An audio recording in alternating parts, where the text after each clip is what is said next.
Everyone, Merry Christmas. I'm the youngest son of Frank and Jerry Padilla, believe it or not. I want to share a little about my dad and about the time we were together. I didn't really grow up being very close to my dad as he was very busy overseas, sharing the word of Christ, doing his best, and evangelizing. But when the times came, and especially with our family, he showed up for us. And especially during the pandemic, when the world slowed down, we did too.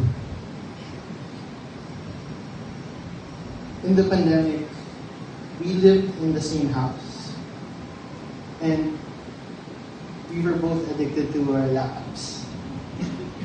We were both doing and typing, but different things.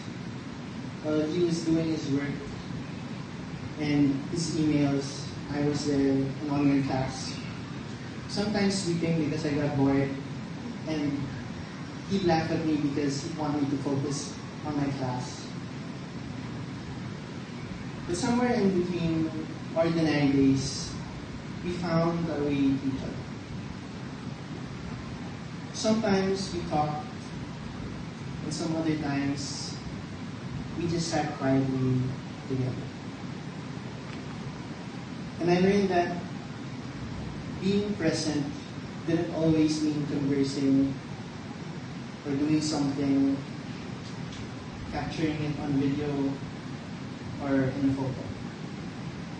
He taught me how to appreciate a moment simply by living in it and by being there. One small thing I'll always remember is how much he loved his cinema fried rice. It wasn't anything fancy, but it made him really, really happy. It's something he looked forward to every morning. And in a way, that was my dad. Someone who found contentment in the simple things. My dad always also had his own way of taking care of us. He would always remind us to eat bananas.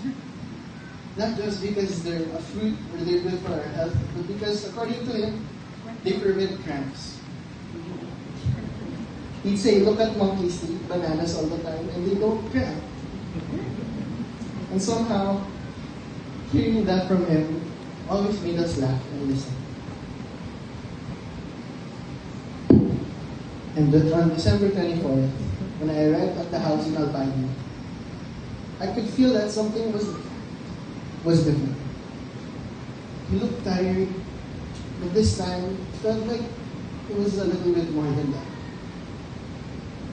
I stayed with him, doing small things to comfort him, and just like every other visit, whenever I was with him, whenever we were talking or sitting quietly, he rested with it.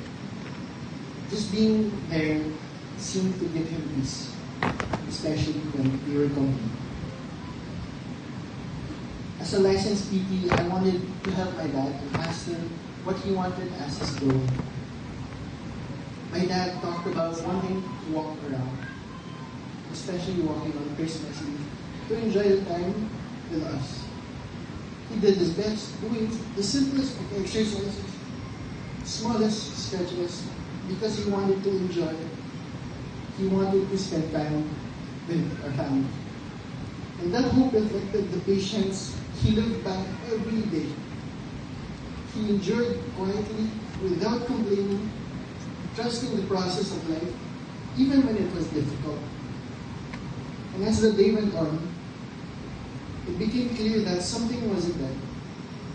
My sister Vanya noticed it too, and we knew we needed to bring him to the hospital. And even in that moment, when every part of me wanted to hold on just a little longer, we knew what our dad wanted, and he wanted peace. He didn't want to suffer any longer. In the ER, when he finally let go, he looked peaceful. Truly peaceful, as my heart was breaking And when he was letting go, I told my dad, Dad, I love you. Even in that moment there was some type of comfort in knowing that he was no longer in pain. He was finally resting. That piece says so much about the life he lived. A life marked by patience, integrity, and quiet strength. My dad was honest.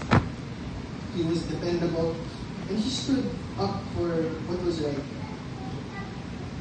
even when it wasn't easy. Today, my family and I grieve very deeply, but we are also grateful.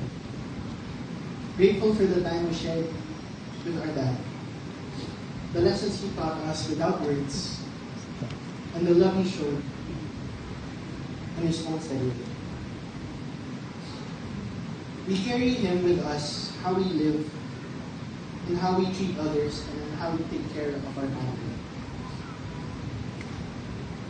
We will miss him every day, but we are comforted knowing that he's home and at peace and held in God's arms. Dad, we love you. Dad, I love you.